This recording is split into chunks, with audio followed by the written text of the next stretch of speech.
Hi, everyone. Ted Wyman here with another edition of Jet Setting, and we're coming to you a day after the Winnipeg Jets pulled off an epic four-game sweep of the Edmonton Oilers in the North Division semifinal.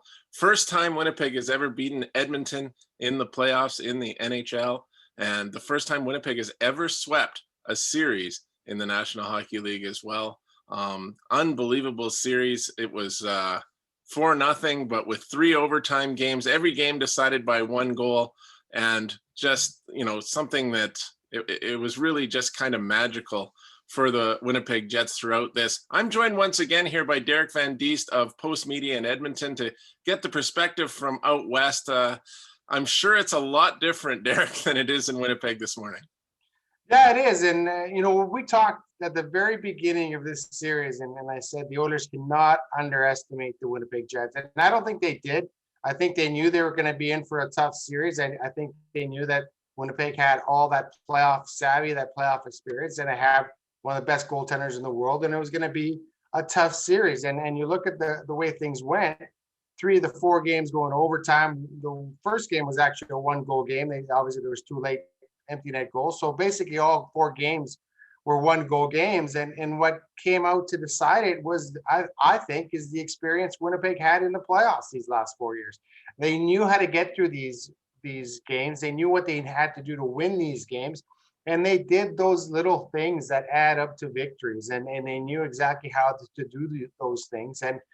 And the Oilers didn't have that experience. They don't know the wars until you've been in them. And I think they were in that battle last night. They were there, and they needed one team needed to catch a break, and Winnipeg did catch a break. But you can't just sit here and, if you're the Oilers, lament the fact that you didn't get any breaks. They got a lot of breaks in this series. They just sometimes you have to make your own breaks. You have to do the right things to make your own breaks, and you can break down all the games. And there was just those little things that they didn't do properly. They didn't get pucks in deep.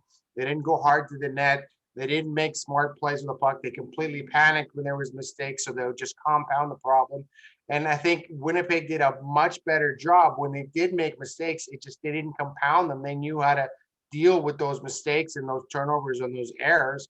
And Connor Hellebuyck, we knew he was going to come back and have a strong series. We knew he was going to bounce back and wasn't going to be the same Connor Hellebuyck that we saw in the regular season. And he wasn't. He was fantastic throughout these playoffs. He made some huge saves for this team. And to be honest, they're full value for moving on to the next round. And I don't think anyone can say that, this is a surprise because it was in 4 games. But to be honest, I'm not surprised the Jets moved on. I've always liked this team. I've always liked what they bring to the table. I think they're very deep and they're built for the playoffs. And I think in this series, their blue line to me kind of grew in this series, and they really took large steps going forward. And to be honest, I really like the Jets moving forward. I think if they can heal up and they can get healthy and they rest some of those bumps and bruises, I think they can come out of the North. Yeah, I wonder if it's more than a bump and bruise when your captain takes a shot in the spot when he's blocking a shot with a minute left in the game in regulation and helping it get to overtime. I mean, that's just emblematic of the kind of sacrifice that the Jets made in this series. They blocked 47 shots in game 4. They blocked shots throughout the series. They were really good in that area. And, they had Connor Hellebuyck, who was really fantastic. Connor Hellebuyck only gave up 1 goal after the end of the second period at any point in that series. McDavid and Draisaitl were not involved in that 1 goal that was scored after the end of the second period. The Jets did a fantastic job, especially late in games, to take control, and they got the clutch goals. There's no doubt. It's kind of a shocker when one team wins 4 1-goal games and 3 of them are in overtime. But you do have to give the Jets credit for being the ones that came through in the clutch. And you mentioned the Jets defense. I thought Josh Morrissey just had a fantastic series. The guy played about the exact same minutes in the series as Connor McDavid, and he actually not only was fantastic defensively, but he had the same amount of goals and points as Connor McDavid. So that's an interesting point as well. But altogether, Derek, you just have to look at it and say that the Winnipeg Jets were just that much better. And it doesn't matter that it was all 4-1 games. They were just that much better throughout the series. They were, and they made the plays when they needed to make, and they didn't make glaring errors like the Oilers did. And I think that just comes with playoff experience, knowing what it takes to win in the postseason and doing what you need to do that. And you saw that with Blake Wheeler getting down and blocking that shot and all those and what they did, the sacrifices that they made to win that those games as a collective unit. And the Oilers still have to learn that, but you can't gain playoff experience without being in those playoff wars. And I think that's what we talked about going into the series is that Winnipeg has been there in the last, it hasn't always gone their way. Obviously, they got knocked out in the first round. They got knocked off in the playoff playing round, but they've been there. They've experienced those games. They know what it's like when the puck drops, and they know what the difference is. It's a fine line in the playoffs. It's the difference between winning and losing. And yes, you catch a break. Yes, sometimes you get a penalty call go against you or go for you. But it's all those other little things that lead to winning. And the Jets did all those other little things while the Oilers didn't. The Oilers didn't do enough of them to get through this series. And you look at the situation, if the Oilers would have won it one game and tried to extend this series, who knows what would have happened? Maybe they would have learned along the way. And I think it was important for the Jets to put them away last night, and they did that, and they knew how important that game was. It would have been easy for the Jets to take the foot off the pedal, saying, "Well, we're up 3-0. We have 3 opportunities to close these guys out." But they knew the importance of closing them out in Game 4, and they played like the desperate team. The Oilers should have been the more desperate team, but the Jets played very, very desperate hockey last night, and they were able to pull out the victory. I want to make sure I give some credit to Jets general manager Kevin Cheveldayoff here, because the Jets were not a good team in the bubble last year in Edmonton for the play-in round against Calgary. But, that did have something to do with the fact that Mark Scheifele and Patrick Laine were out of the lineup, no doubt. But they didn't have any of this fight, this sacrifice, this battle that they had in this series. And I think Kevin Cheveldayoff went out and really addressed that in the offseason by acquiring Paul Stastny, veteran player who's played 1,000 NHL games and 100 playoff games. That's a pretty good guy to add to your lineup for a situation like this. Plus, he goes and gets Nate Thompson, a good veteran player. Trevor Lewis, 2 Stanley Cups with the Los Angeles Kings. And Derek Forbort, a very, very steady defenseman who's played in the top 4 all year and been absolutely terrific for the Winnipeg Jets. So a lot of credit to Cheveldayoff for recognizing the holes in the lineup and filling them. And that's not to mention that he goes and trades Patrick Laine this year for Pierre-Luc Dubois, a trade that hasn't made the massive impact that people thought it would, but Dubois still may have something to say as these playoffs go along, because he's certainly a player that's built for this kind of hockey. And really, I've been critical of Blake Wheeler at times for maybe his interesting leadership style. Sometimes you don't quite understand where he's going with things, but he's always been known to be a player who sacrifices, who puts in the work. And the leadership is really there with him and with everybody on this team. The shot blocking was just such a huge part of this series. And those kind of plays, Dylan DeMello's hand of God that we've talked about before, they turned the tide and allowed the Jets to get goals from Paul Stastny, Nikolai Ehlers, and Kyle Connor in overtime and win this series.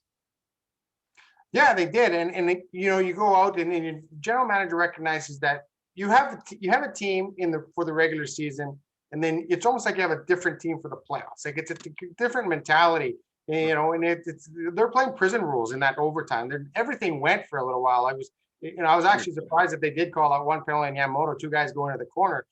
There's no scoring chance. There's just 2 guys going to the corner and they get tied up. But that's just the way you have to fight through things, and you have to be experienced, and you have to know that playoff savvy. And to go out and get those players that have been in those wars and have that playoff savvy is a huge addition to the Jets. And it's also a big thing that they're not as hurt as they have been in the past. Like, injuries ravished this team in the past, and now it looks like they're coming together. And Nikolai Ehlers was a huge spark for this team midway through the series. They're coming in here, and he's such a good player, and he provides such a dynamic offensive element to this team. That's really kind of like we said, it's a 3-line grinding team that just keeps coming at you, and tries to wear you down. And I think that's what they did. And the Oilers recognized, hey, this is going to be an uphill struggle all the way because they just don't stop coming. They don't stop coming. And I thought Paul Maurice put together a perfect game plan for game one and game two. And I think they might have taken the Oilers a little bit off guard because the game wasn't back and forth like it was in the regular season. Teams weren't trading chances. There was very little rush in game one, particularly. There wasn't much going on, and that played right into the Jets' hands. And I think they just, when it comes to, coaching and players and goaltending, they just had all those intangibles to get through this series. Now, I think a lot of people were surprised that they got through it before, but like I said, I'm not surprised they got through it. I've liked this team for a long, long time. I like what they offer, and I do think that they've been there for years now, and I think if they can get it all together, this is a team that can go on a deep run. I have to admit, Derek, that before this series, a lot of us were thinking Edmonton was going to win. A lot of us were thinking that Winnipeg had been so poor down the stretch that if they went out and lost, got swept, or lost 4-1 in this series, that the general manager and the coach would really be on the hot seat and that changes might be needed in Winnipeg. It's amazing how much things change in just a week. But that being said, in Edmonton, that still might be an issue. Do you see there being any change there? This lineup, I think, of the Oilers is too focused on the two players and really needs some support for them. Well, to be fair to Ken Holland, he came in here and tried to clean up the mess, and it was a mess. Like, let's make no bones about it. Peter Chiarelli made an absolute mess of things when he realized things started to go south, and then he just gave bad contracts, so he made bad trades.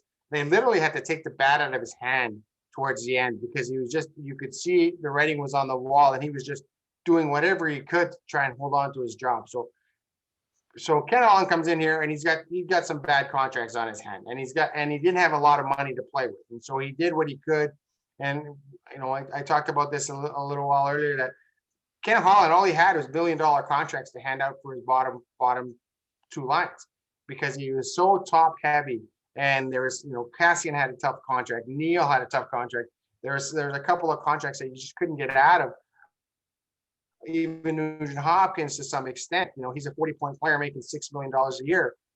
And so now I think Ken Holland is going to be able to get out of some of those contracts. Some money's going to free up. And now he's really going to be able to kind of surround McDavid and Draisaitl and Nurse and some of those core pieces with good, solid players. And I think that's going to be key for these guys, because you can't have these two guys just dragging your team throughout the regular season and going through the wars in the playoffs without any support. And the Oilers got very, very little support in this series. They had, I think, one game where Cassian scored and Junior Carr scored, and they ended up losing that game. So I think right now you're going to look and see Ken Holland's going to need a couple of years here to see if he can build a team around Connor McDavid and Leon Draisaitl, because let's be honest, the clock is ticking here in Edmonton. You don't want to waste the prime years of these guys like it did the wasted the prime years of Taylor Hall and maybe Nugent Hopkins and Jordan Eberle. The rebuild, we've lost track of the rebuilds here, whether that was rebuild 2 or rebuild 3, and this is rebuild 4. Eventually you have to gain some traction. And I think if I was Connor McDavid in my exit meetings, I'm going to say, okay, now you have some money this summer. Find us some players. We need to be a contending team in the regular season, and we need to contend in the playoffs. So you have to go out there and get some quality players. Like this whole thing with Ken Holland talks, well, we got to draft and develop. And no. You got to take your shot right now. Go out and get some guys that you think are going to help you be contenders for the next 4 or 5 years. So, and I think Dave Tippett did enough in the regular season. And he did enough in the playoffs. There was obviously some questionable things that he did, but I thought he handled it well last night. Hey, we're going to shorten our bench. We're going to play these guys. If we're going to lose, we're going to lose with our top guys, because in the previous game, they lost with their fourth line and their third pairing guys making mistakes. And you don't want to lose with Connor McDavid sitting on the bench. And last night they lost with Connor McDavid on the ice. And if you're going to lose, that's how you do it, with your top guys on the ice. Yeah, McDavid had over 40 minutes of ice time, but nothing compared to Darnell Nurse, who had 62 plus minutes, one of the longest amounts of ice time in the history of the NHL. From a Jets front, though, they move on now, and they're going to play either the Toronto Maple Leafs or the Montreal Canadiens. Toronto's leading that series 2-1. I think that Toronto is an extremely good hockey team and is also built to potentially get to the Stanley Cup final. That could be a fantastic series. Not saying that Montreal's out of it, because they're putting up a pretty good battle there, but how do you see that playing out if it is Winnipeg versus Toronto in particular? I think, Winnipeg showed it during the season. They could really do well against Montreal, but then again, what does the regular season have to do with anything? We've just seen that in this series. If it were Winnipeg and Toronto, how would you see that playing out? I do like the Jets' chances. I really do. And part of that is because of that playoff experience. Toronto doesn't have it. That Toronto brought in some playoff experienced guys, but these are guys like Joe Thornton and Jason Spezza that are at the end of their rope here. These guys are playoff savvy, but they're not the same playoff savvy guys that Winnipeg brought in that are still have a lot of hockey left in them. And I think that's going to be the big difference. And you look at a 7-round series when you can roll 4 lines, or you can roll those 3 lines, getting them out there and just keep banging away at Matthews and the Leafs' big stars, and that's going to be an issue for Toronto. And I think you're looking at Montreal now; they're trying to be physical with those top guys. They're trying to rough them up. They're trying to do everything they can, and I think to an extent it's working. The only problem with Montreal is that they can't score. They have no scoring. If they don't score first, they're in big trouble. So they lack that scoring, but I think Winnipeg has that scoring. So they can play that physical brand of hockey, and they can score. And again, they have a great goaltender, and that goaltender trumps a lot of things. So you check the boxes. If the Leafs do get past the Canadians, I like Winnipeg. I like their chances, and I think the longer they go in the playoffs, the more steam they're going to get. And I think these guys, Wheeler and Scheifele and Ehlers, and some of these guys realize this is an opportunity here. If they can stay healthy, this is a good core of this team. And if they can stay healthy, they can make this run. This could be their year. And I think they're going to look at it that way, and they're going to approach it and say, hey, we're going to do everything we need to do to get beyond this, because the Oilers were basically their kryptonite this year. They couldn't figure out the Oilers in the regular season. They got past that hurdle. Now everything is basically downhill for them, in my opinion, because they are coming with a lot of steam. And I think there's a lot of playoff savvy there that can't be discounted when you talk about the Winnipeg Jets. All right. Well, Derek, I want to thank you very much for joining me on Jet Setting throughout the playoff series against the Oilers. It's been a pleasure to hear your analysis and your perspective. I'm hoping you'll join me again as these playoffs go along, because I know you'll be watching. But again, I really appreciate it. And I guess we'll see how things go in this offseason for the Oilers, and certainly for how the Winnipeg Jets do going forward here.